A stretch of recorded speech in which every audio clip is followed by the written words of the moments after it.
If you've ever lost someone you love, this message is for you, not to convince you, but to help you remember that nothing real is ever lost. The soul continues. You continue. Death is not an end. It's a transition. The moment the body stops, the soul simply steps out, gently, consciously, fully aware. Most souls feel relief, then recognition, like waking from a heavy dream. Some see light, some see loved ones, some feel cradled by presence. But all remember, they are not alone. They are not gone. They are home. The awareness expands instantly, and what once felt small becomes vast. You remember who you are, you remember why you came, and you remember this: you never die, you transform. And in that moment, you don't carry fear. You carry truth, not the truth of the mind, but the knowing of the soul, that every goodbye is temporary, that every connection is eternal. You'll remember the ones you left behind, and you'll send them light. Because even from the other side, love keeps flowing. Before you incarnated, your soul gathered in council with guides and soul companions. You reviewed past lives, chosen lessons, and new growth themes. Together you mapped a blueprint: people, places, gifts, and trials, all designed to help you remember who you are. Some things were coded into your incarnation, your family of origin, your body's core makeup, certain soul connections you had to meet, lovers, children, even the ones who would challenge you the most. These are destiny points, not punishments, but activations. Moments that would wake you up, open your heart, or shift your course. Free will was always yours in how you walk the path. Do you resist or do you grow? Do you numb or do you feel? Do you cling to the old or leap into the new? You choose what you do with the pain. You choose how deeply you love. You choose whether to listen to the inner voice or silence it. Destiny may place someone in your path. Free will decides whether you let them in. Destiny may bring a challenge. Free will chooses whether it breaks you or awakens you. The higher your frequency, the more clearly you align with your soul's plan. Instead of fighting life, you start flowing with it. Instead of asking, "Why is this happening?" you begin to ask, "What is this teaching me?" From that state of remembrance, another layer of the blueprint opens: your exit points. Just as you chose your birth, you also coded windows of potential departure. Not in fear, but in alignment with lessons, soul contracts, and frequency. Most souls choose 3 to 5 exit points, moments where departure is possible, but not required. You may skip one if the soul feels there is still more to experience, more to give, or if a contract remains unfinished. Death is not random. It's part of the design, a return, not a punishment. You chose when you'd come, and you left markers for when you might go. The timing of your exit is sacred, and sometimes negotiable. Just as our exit points are designed with care, so too are the lessons we carry across lifetimes. This brings us to a word that's often misunderstood: karma. The word karma comes from the Sanskrit root kri, meaning to act. That's all karma is: action. And every action generates a response, like ripples in a pond. It's not punishment. It's not the universe getting revenge. It's not what goes around comes around in some petty cosmic way. Karma is feedback. It's energy echoing back to you. Not to hurt you, but to help you see yourself. If a pattern keeps repeating in your relationships, emotions, or experiences, it's not because you're cursed. It's because something inside you is asking to be seen and shifted. Think about a situation in your life that repeats itself. It's not because you're doomed, but because life is offering you a chance to respond in a new way. Have you noticed that the moment you choose to react differently, the pattern dissolves? And that specific situation, it never shows up again? That's karma. Not punishment, but refinement. A way the soul sharpens its light through experience. Karma is not permanent. It's rewritten every time you respond differently. That's the power of awareness. You're not trapped in an endless loop. You're in a refinement cycle. Each lifetime an opportunity to act with more compassion, courage, and clarity. When you were planning your incarnation, you didn't just choose your family or your challenges. You also chose your connections. You gathered with other souls, in love, not obligation, to create a blueprint of encounters. Some souls agreed to walk beside you for years. Others would appear for only a moment. But no one is random. Every interaction is meaningful, even the fleeting ones. That stranger who said exactly what you needed to hear. That partner who cracked your heart open. That animal who walked into your life and opened your soul. Some contracts are soft, companionship, support, healing. Others are sharp, betrayal, heartbreak, challenge. But all serve the same purpose: growth, reflection, remembrance. Yes, even the ones who hurt you, especially them. You don't meet people by accident. You meet by divine agreement. And when it feels unfair or chaotic, when you feel hurt, triggered, or ready to react, pause and remember, you both planned this. At a soul level, this moment is sacred. It's not personal. It's purposeful. From a higher vantage point, the villain may just be your greatest teacher, and the briefest encounter, a soul you've known for lifetimes. But not every contract feels like a blessing. Some arrive wrapped in heartbreak, confusion, or pain. But these aren't punishments. They're soul agreements, carefully chosen before you came. You chose certain challenges not to suffer, but to awaken something inside you. Some souls choose illness, not because they deserve it, but because the experience opens compassion, presence, or healing.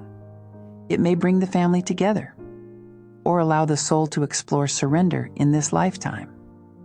Some choose to lose a loved one early, to deepen their relationship with the unseen, or to learn that love doesn't end when the body does. Others may plan betrayal, not to become bitter, but to reclaim self-worth, power, or discernment. Even traumatic experiences, as difficult as they are, can become soul initiations when viewed from a higher lens, not because the pain is good, but because the soul knew what it could alchemize from it. Before you incarnated, these moments were woven in the blueprint, not as traps, but as turning points, portals of growth, moments that, if navigated with awareness, could launch you into a deeper version of yourself. When a challenge shows up, it's not random. It's a soul knock, an opportunity to expand, to grow. And when the body takes its final breath, you don't vanish. You shift. You're still aware, but no longer inside the body. Most people feel present in the room for a moment, watching what's happening from a slightly different angle. There's no physical pain, just a sense of separation. Even in cases of traumatic or sudden death, the soul often leaves the body before the moment of impact. It's like the consciousness steps out early as an act of mercy. In slower deaths like illness, pain may be present while still in the body. But the moment the transition occurs, that pain dissolves completely. What remains is clarity, peace, and an expanded sense of self. Some realize right away, I've died. Others take a little longer to process it. Someone always comes to meet you, a loved one, a spirit guide, sometimes even a beloved pet. The form may vary, but the welcome is always there. From there, the transition begins. Some describe a tunnel, others feel like they're walking into light. But it's less about the visuals, more about the feeling, safe, supported, free.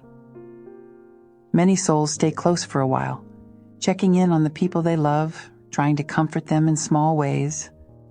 But slowly, the memory of who you really are starts coming back online. And even if there's more ahead to review, what's felt in those early moments is peace. You've crossed. You were greeted. The density is gone. The veil has lifted. Now what? The first moments on the other side feel different for everyone. You might see a garden, a childhood home, or simply light. It's not a fixed place. It's a space that feels personal and safe. Soon you'll be guided through what many call the life review. It's not a test. There's no judgment. It's more like stepping into a hologram, where your entire life gently unfolds before you.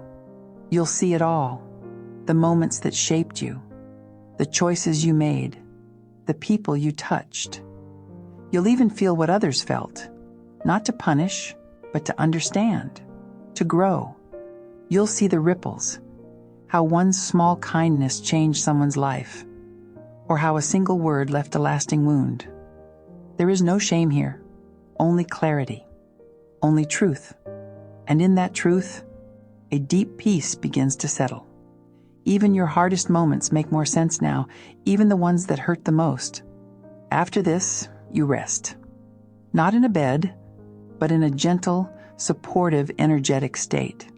You're no longer in a physical body, but many souls still perceive themselves in a familiar form, often how they looked at their happiest or healthiest. Some appear as their younger selves, others as radiant light with human features. From here, some souls move forward into new experiences, like returning to their soul group, assisting others from the spirit realm, or preparing for another incarnation. Others simply rest. You may meet guides, ancestors, or loved ones from other timelines. Eventually, you choose your next path, to rest longer, assist from beyond, or return. But what about the harder transitions? What about suicide? What about people who had a near-death experience and claim they went to hell? Let's be clear. Hell does not exist. There is no eternal punishment, no fire, no banishment, no wrathful judgment. But some souls carry heavy energy when they cross, confusion, fear, guilt, or pain, and that can shape their early experience and lead them to believe they've gone to hell. It's not hell. It's a projection, a temporary illusion created by their own beliefs or unresolved emotions. Eventually, with love and guidance, that illusion fades. They remember the truth. They were never being punished, only held. And those who end their own lives, they're met with deep compassion. There is no punishment, only understanding. These souls are gently supported through the pain that led to their choice. They're not judged, shamed, or cast out. They are surrounded by guides who help them heal what felt unbearable. No one is lost. No one fails. But the ones still here, they carry the biggest questions. Why did they leave me? Why am I always the one left behind? Let's go there, because you deserve peace too. Let's start with the hardest part. Why did they leave you? Not because you weren't enough, not because they stopped loving you, but because their part of the story reached a turning point, even if yours hadn't yet. Each soul has its own blueprint. Some come to teach, some come to break patterns, and yes, some choose to exit early from a higher level, not to abandon you, but to fulfill their role in your life and beyond it. Why am I always the one left behind? Because you're still here for a reason. You have work to do, gifts to give, and maybe someone else to comfort when it's their turn to lose. So let's answer the real question underneath it all. Are they still with me? Yes. When the body ends, the bond doesn't, because love is eternal. They feel your words, they hear your thoughts, They send signals, gentle, quiet ones, through dreams, numbers, even nature. Sometimes they show up through others, a kind stranger, a song lyric, a soft breeze that makes you cry. If you've ever felt a sudden warmth, a tingle, a clear phrase in your mind that didn't come from you, that was them. But why can't I feel them? Because grief carries a dense frequency. When the heart is in protection mode, it can muffle the signal. That's not your fault. It's part of the healing process. You can soften the channel by being present, lighting a candle, talking to them out loud, asking a question before bed, trusting the first thought that comes. And if you ever wonder what they would say, you'll feel it, because they're still speaking, still guiding, still loving you. The connection is always open. Your human part may feel they're gone, but your soul knows they're closer than ever.